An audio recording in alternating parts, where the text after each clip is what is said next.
As you guys may know, I just got an iPad M4.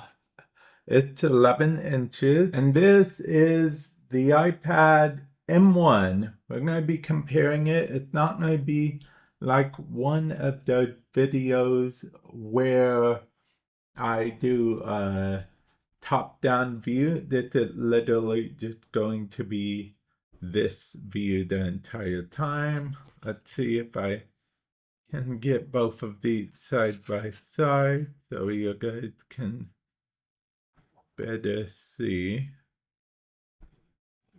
Yeah, as you can see, one is thinner than the other. Yeah. Okay, and the backs are a bit different. Yeah, the M4 is darker background than the M1. The M1 I usually have in just a simple case that I got off Amazon, and the M4 I have a case coming. Now I plan on getting the case in the future, the Magic Keyboard case for the M4. So yeah, let's talk a bit about, well, clearly I've had the M1 for a lot longer. Yeah, I've had the M1 for a lot longer. The M4, I literally did an unboxing of it today. So I still have, both of them are, just so you're clear, both of them are very much the same amount of fingerprint magnets. Luckily, I already have some microfiber cloths lying around from other various devices, or else I'd be a bit bummed that fingerprints are on my iPad. But I feel like that's somewhat unavoidable with a touch screen, unless you're going to like wear a special glove all the time, and even then the screen would have trouble recognizing, you know what, I'm going way too much into detail for like a one little off bit type thing. So yeah, I want to tell you, I noticed that the M4 is a little bit lighter. Now, as far as if the M4 is faster or not, I can say that it does detect, it seems to detect my face faster, if I'm being perfectly honest, but I think that might be just because of the fact that it's in a different location. The camera, yeah, on the M4, the camera is in the middle. I'll show you guys real quick. Let me pick this up. On the M4, the camera is, I don't know if you can see, the camera is right in the middle, right here.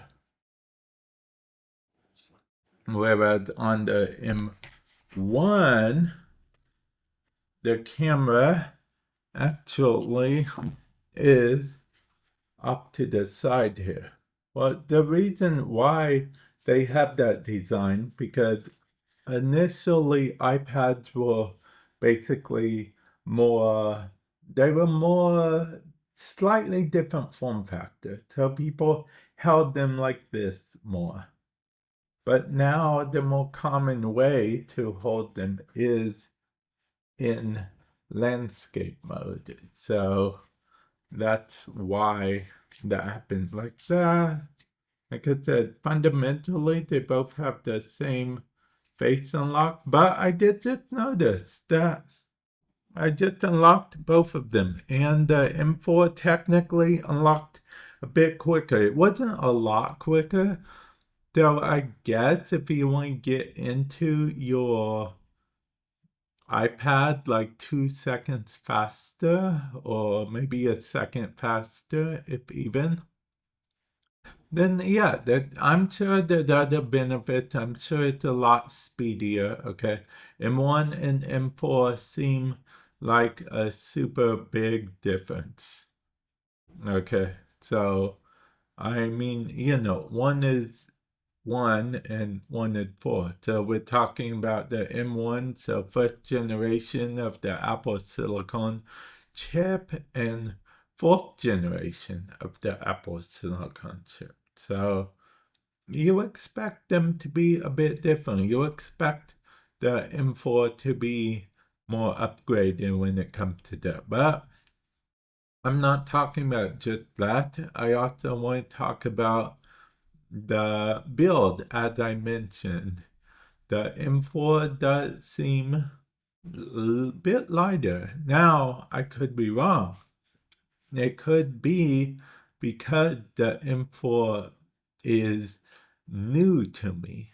Like new shiny thing seems better type thing.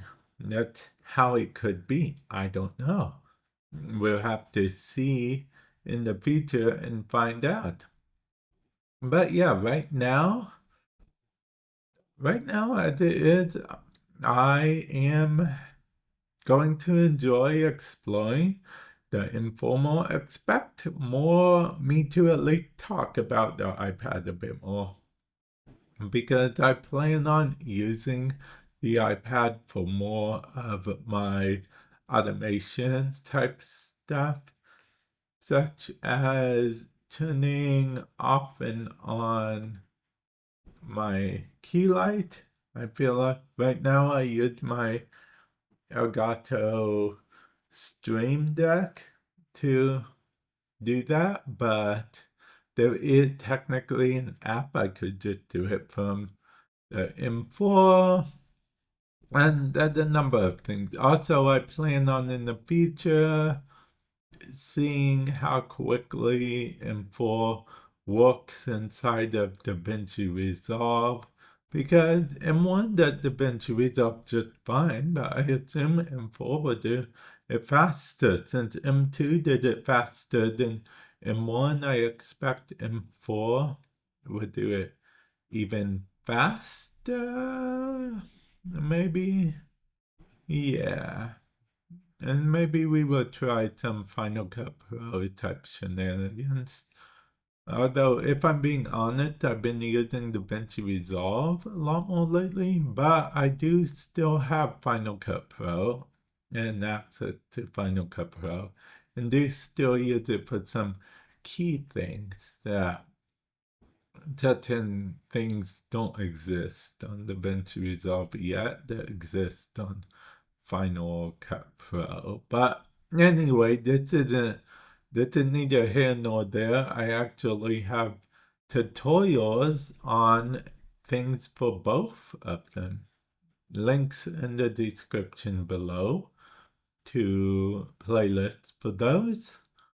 And yeah, honestly, this was just a simple comparison. I imagine the battery life will be about the same. And yeah, this is my first impressions comparison. Okay, so I imagine the battery life will be about the same.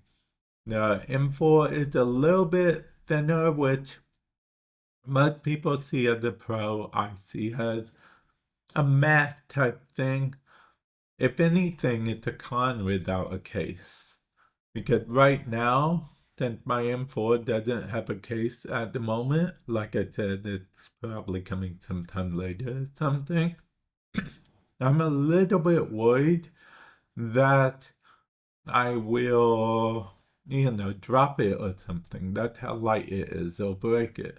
I mean, how thin it is. So, yeah, I'm a little worried about that. But